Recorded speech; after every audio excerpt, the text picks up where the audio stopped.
নমস্কার বন্ধুরা, আগামী 16 জুলাই পালিত হবে জগন্নাথ বলরাম সুভদ্রার রথযাত্রা। এই রথযাত্রার পিছনে যে রহস্যময় অলৌকিক ইতিহাস আছে তা আজকে এই ভিডিওর মাধ্যমে জানব। জ্বর থেকে সেরে উঠে রথে চড়ে তারা মাসির বাড়ি যান। সেই যাত্রায় রথযাত্রা নামে পরিচিত। পুরী ছাড়াও বিভিন্ন স্থানে এই রথযাত্রা পালিত হয়। সারা বিশ্বের বিখ্যাত জগন্নাথ রথযাত্রার সাক্ষী হতে দেশ বিদেশ থেকে পুরীতে আসেন বহু মানুষ। আর সেদিন জয় জগন্নাথ ধ্বনিতে মুখরিত হয়ে যায় আকাশ বাতাস। এমন একটি রহস্যময় ঘটনা এই ভিডিওর মাধ্যমে আপনাদের জানাবো। 1972 সালের সেই ঘটনা আজও বহু মানুষের মুখে মুখে এটি আলোচনা শোনা যায়। অনেকেই একে দৈব ঘটনা বলে। জগন্নাথ দেব তার নন্দীঘোষে কিছুতেই উঠতে চাইছিল না। পুরীতে প্রচলিত লোককথা অনুযায়ী সেই বছর রথযাত্রায় কিছু নতুন নিয়ম চালু করা হয়েছিল। রথযাত্রা যাতে সঠিক সময় সঠিকভাবে করা সম্ভব হয়ে থাকে, তাই এই নতুন নিয়ম পালন করে মন্দির কর্তৃপক্ষ। কিন্তু জগন্নাথ দেবকে বহন করে আনা কিছুতেই সম্ভব হচ্ছিল না। এ এক অদ্ভুত ঘটনা বটে। জগন্নাথ দেবের মূর্তি এত ভারী হয়ে যায় যে সবাই মিলে তাকে এক চুলও নাড়াতে পারল না। বারবার চেষ্টা করা সত্ত্বেও সেখানে স্থির হয়ে দাঁড়িয়ে থাকেন, ঠিক যেন তিনি রথে উঠতে চাইছিলেনই না। এই ঘটনায় তাজ্জব সব ভক্তরা দাঁড়িয়ে সেখানে দেখছিল। হয়তো তারা ভাবছে দেবতা ক্ষুব্ধ হয়েছেন। এই ভেবে মন্দিরের যে কর্তৃপক্ষ, সেবায়িত এবং উড়িষ্যা সরকারের যে আধিকারিকরা ছিল সবাই জগন্নাথ দেবের সামনে প্রার্থনা করে, জয় জগন্নাথ, জয় জগন্নাথ, কিছু ভুল হলে ক্ষমা করো, বারবার প্রার্থনা করে। এই কথা তখন মুখে মুখে সব দিকে ছড়িয়ে যায়। জগন্নাথ মাসির বাড়ি যেতে চাইছেন না বলে বিশ্বাস করেন। সব চেষ্টা ব্যর্থ হয়ে যায়। তখন আশ্রমে নামেন পুরীর গজপতি মহারাজ দিব্যসিং দেব। তার তখন মাত্র 19 বছর বয়স। তিনি খালি পায়ে হেঁটে শ্রীমন্দির থেকে জগন্নাথ দেবের রথ নন্দীঘোষের কাছে আসেন। নিজেকে একজন সাধারণ ভক্তের মতো জগন্নাথের পায়ে সম্পূর্ণভাবে নিজেকে সমর্পণ করে দিয়ে জড়িয়ে ধরে জগন্নাথের মূর্তিকে সব রকম ভুল ত্রুটির জন্য ক্ষমা প্রার্থনা করেন এবং তিনি ঈশ্বরের কাছে অনুরোধ করেন রথে যেন তিনি ওঠেন। প্রচলিত কাহিনী অনুসারে গজপতি মহারাজের আবেগঘন অনুরোধ কাজ হয়। সেই মূর্তিকে কয়েক মিনিট আগেও নাড়ানো যাচ্ছিল না, সেই মূর্তি এত হালকা হয়ে গেল কি করে? দৈতাপতিরা সহজেই নন্দীঘোষে জগন্নাথকে তুলে দেন। শুরু হয়ে গেল রথযাত্রা। উপস্থিত হাজার হাজার ভক্ত এই ঘটনার সাক্ষী। 45 ফুটেরও বেশি এবং 3টি বিশাল কাঠের রথ হাজার হাজার মন্ত্র উচ্চারণকারী ভক্তের টানে রাস্তা দিয়ে ধীরে ধীরে এগিয়ে চলতে লাগলো। বাতাসে ধূপের গন্ধ, সারা শহর জুড়ে শঙ্খের ধ্বনি। আর ওই রকম পবিত্র মুহূর্ত বিশ্ব ব্রহ্মাণ্ডের অধিপতি তার মন্দির থেকে বেরিয়ে এসে জগতের সঙ্গে মিলিত হন। এটাই হলো রথযাত্রা। রথযাত্রা ভারতের অন্যতম প্রাচীন এবং বহুল উদযাপিত হিন্দু উৎসব। এই উৎসব ভগবান জগন্নাথ একটি রূপ ওড়িশার উপকূলীয় শহর পুরীতে অবস্থিত। এটি ভগবান বিষ্ণুর রূপ।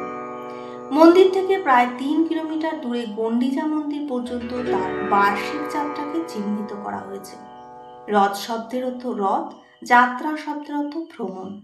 রথযাত্রাকে অন্য সব উৎসব থেকে আলাদা করে ধরা হয়েছে। বেশিরভাগ হিন্দু মন্দিরে দেবতারা ভেতরেই থাকেন, কিন্তু এই ভগবান রথযাত্রার দিন বাইরে এসে তিনি রাজপথে ভ্রমণ করেন।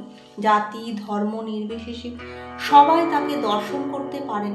এই চরম উন্মুক্ততাই উৎসবকে মানুষের মনে এতটাই গভীরভাবে নাড়া দিয়েছিল। 3 জন দেবতা একসঙ্গে পথে ভ্রমণ করেন, জগন্নাথ, বলরাম, সুভদ্রা। প্রত্যেকেই নতুন নির্মাণ করা রথে ভ্রমণ করেন। ভাই বোন হিসেবে তাদের একসঙ্গে যাত্রা উৎসব একটি ঐশ্বরিক মহিমার পাশাপাশি এক গভীর মানবিকতার উষ্ণতা দান করে বটে। 2026 সালে 16ই জুলাই তারিখে পড়েছে এই রথযাত্রা, হিন্দু মাসের আষাঢ়ের শুক্লপক্ষের দ্বিতীয় দিন। পুরীর যে এই রথযাত্রা, এটি আর কোথাও দেখতে পাবেন না। এই যে 3 কিলোমিটারের যে দীর্ঘ সড়কটি চারিদিকে তীর্থযাত্রীদের ভরে যায়। এই একদিনে এখানে নিয়মিতভাবে 5 লক্ষ থেকে 10 লক্ষ মানুষের ভিড় হয়। এই বিশাল জনসমাগম সামাল দিতে উড়িষ্যা রাজ্য হিমশিম খেয়ে যায়। পুরীর বাইরে আহমেদাবাদ, কলকাতা, বৃন্দাবন, মুম্বাই এবং চেন্নাইতে রথযাত্রা 2026 অত্যন্ত উৎসবের সাথে উদযাপিত হবে। বাংলার এই উৎসবটি রথযাত্রা নামে পরিচিত এবং গভীর সাংস্কৃতিক তাৎপর্য রয়েছে। এছাড়াও পাড়া প্রতিবেশীরাও এই ছোট্ট করে রথযাত্রায় অংশগ্রহণ করে। রথযাত্রা কোনো সাম্প্রতিক উৎসব নয়, এই উৎসব প্রাচীন হিন্দু ধর্মে লিপিবদ্ধ রয়েছে। যেমন স্কন্দ পুরাণ, ব্রহ্মপুরাণ, নারদ পুরাণ, এই সমস্ত গ্রন্থে ভগবান জগন্নাথ দেবের রথযাত্রার বর্ণনা করা হয়েছে। কিন্তু এই কাহিনী প্রকৃতি যে শোনা যায় যে রাজা এক দিব্য দর্শনে এক দৈব কারিগরকে দিয়ে যিনি অচিরেই অন্তর্ধান করেছিলেন। ঐতিহ্যবাহী অনুসারে মালবা রাজা ইন্দ্রদম্ন এক দৈববাণী পেয়েছিলেন। তাকে আদেশ দিয়েছিলেন পুরীর উপকূলে যাওয়ার জন্য। সেখানে একটি পবিত্র কাঠের গুঁড়ি ভেসে এসেছিল, যা দিয়ে ভগবানের মূর্তি তৈরি করা হয়েছিল। দৈব কারিগর হিসেবে বিশ্বকর্মা সেখানে আবির্ভূত হয়েছিল। দেবমূর্তি খোদাই করতে তিনি রাজি হন, তবে একটি শর্ত ছিল তার, যতক্ষণ না এই মূর্তি তৈরি করা শেষ হয় ততক্ষণ যেন দরজা না খোলা হয়। রাজা তো ভীষণ অধৈর্য হয়ে পড়ল এবং তিনি দরজাটা খুলে দিলেন। বিশ্বকর্মা সেখানে অদৃশ্য হয়ে গেলেন এবং সেখানে জগন্নাথ, বলরাম, সুভদ্রার মূর্তি অসম্পূর্ণ হয়ে রইল। সেই অসম্পূর্ণ মূর্তি তারা পুজো শুরু করলেন। শতাব্দীর পর শতাব্দী ধরে নানা আক্রমণ, রাজনৈতিক পালাবদল, সামাজিক উত্থান পতন সত্ত্বেও এই রথযাত্রা কিন্তু এখনো ব্যাহত রয়েছে। পুরীর বংশানুক্রমিক সেবক সম্প্রদায়, যার মধ্যে দ্বৈত, সৌরা এবং অন্যান্য যে নির্দিষ্ট গোষ্ঠী অন্তর্ভুক্ত, প্রজন্ম ধরে প্রতিটি আচার অনুসার নিখুঁতভাবে তারা করে থাকেন। এই অবিচ্ছিন্ন ধারাবাহিকতা অসাধারণ। ভগবান জগন্নাথের রথের নাম হলো নন্দীঘোষ, যার অর্থ আনন্দদায়ক। এটি প্রায় 45.6 ফুট উঁচু এবং 16টি চাকার উপর চলে। রথটি হলুদ ও লাল কাপড়ে আবৃত থাকে এবং এই পতাকার নাম হলো ত্রৈলোক্য মোহিনী, যিনি ত্রিভুবনকে মুগ্ধ করেন। নন্দীঘোষ 3টি রথের মধ্যে বৃহত্তম এবং সর্বদা শোভাযাত্রার অগ্রভাগে থাকে। ভগবান বলভদ্রের রথকে তালোধ্বজ বলা হয়, যার অর্থ তাল গাছের পতাকাযুক্ত। এটি প্রায় 45 ফুট উঁচু। এতে 14টি চাকা থাকে এবং এটি লাল ও সবুজ কাপড়ে আবৃত থাকে। শোভাযাত্রা এটি তার ছোট ভাইয়ের রথের পিছনে দ্বিতীয় রথ হিসেবে যাত্রা শুরু করে। দেবী সুভদ্রা রথের নাম হলো দর্পদলন। এই 3টি রথের মধ্যে সবচেয়ে ছোট, প্রায় 44.6 ফুট উঁচু। এতে 12টি চাকা থাকে। এটি কালো ও লাল বস্ত্রে আবৃত থাকে। এটি তার 2 ভাইয়ের রথের মাঝখান দিয়ে চলাচল করে। উৎসবের কয়েক মাস আগে থেকে এই রথ তৈরি করার কাজ শুরু হয়ে থাকে। পুরীর যে নির্দিষ্ট সম্প্রদায় বংশানুক্রমিক কারিগররা রয়েছে, তারা পবিত্র কাঠ ব্যবহার করেন, প্রধানত ধৌসা, ফাঁসি, ধুমারি এবং অন্যান্য অনুমোদিত যে জাতের কাঠ রয়েছে। এতে কোনো পেরেক মারা হয় না, কোনো ধাতব বন্ধনীয় করা হয় না। প্রতিটি যে জোড় কাঠ দিয়ে আর দড়ি দিয়ে তৈরি করা হয়। সম্পূর্ণ নির্মাণ প্রক্রিয়াটি প্রাচীন স্থাপত্য শাস্ত্রের নির্দেশিকা অনুসারে করেন এবং এটিকে কাঠমিস্ত্রির কাজের পাশাপাশি ভক্তির একটি কাজও হিসেবে তারা বিবেচনা করে থাকেন। উৎসবের যখন শেষ হয়ে যায় তখন এই রথের কাঠগুলো খুলে ফেলা হয় এবং তারা কোনো পবিত্র কাজে এটি ব্যবহার করেন। রথযাত্রা ঠিক 15 দিন আগে জ্যৈষ্ঠ মাসের পূর্ণিমা তিথিতে এই ত্রিদেবতাকে 108 পবিত্র জলে কলসিতে স্নান করানো হয়ে থাকে। এই স্নানের ফলে তাদের জ্বর আসে। স্নান পূর্ণিমার পর দেবতার অনবসর নামক 15 দিনের এক বিশ্রামকালে প্রবেশ করে। সেই সময় তাদের একটি বিশেষ কক্ষে রাখা হয়। শুধুমাত্র দৈত্যরাই তাদের পরিচর্যা করতে পারবেন। দৈত্যরা হলেন সেবকদের এক বংশানুক্রমিক সম্প্রদায়, যারা ছাড়া এই সময় দেবতাদের কাছে যাওয়ার অনুমতি প্রাপ্ত নন। দেবতাদের ভেষজ ঔষধ ও বিভিন্নভাবে তাদের যত্ন নেওয়া হয়। অনবসরের সময় সাধারণ ভক্তরা তাদের দর্শন করতে পারে না।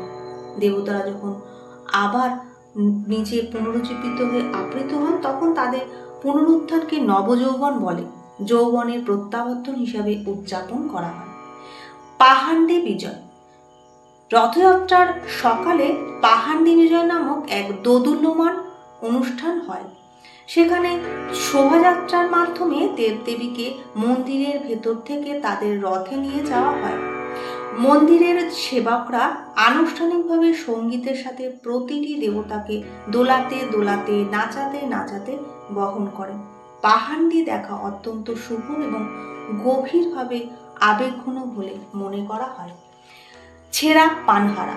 রথযাত্রার অন্যতম শক্তিশালী মুহূর্ত হল ছেঁড়া পানহারা। যে গজপতি মহারাজ, পুরীর রাজা, যাকে ভগবান জগন্নাথ দেবের প্রধান ভক্ত বলে মনে করতেন, তিনি তার প্রাসাদ থেকে নেমে রথগুলোর কাছে আসেন এবং সোনার ঝাড়ু দিয়ে রাস্তা ঝাড় দিতে থাকেন। ঈশ্বরের জন্য ঝাড়ু দিচ্ছেন এক রাজা। এই বার্তাটি বোঝা যায় যে প্রভুর সামনে সবাই সমান।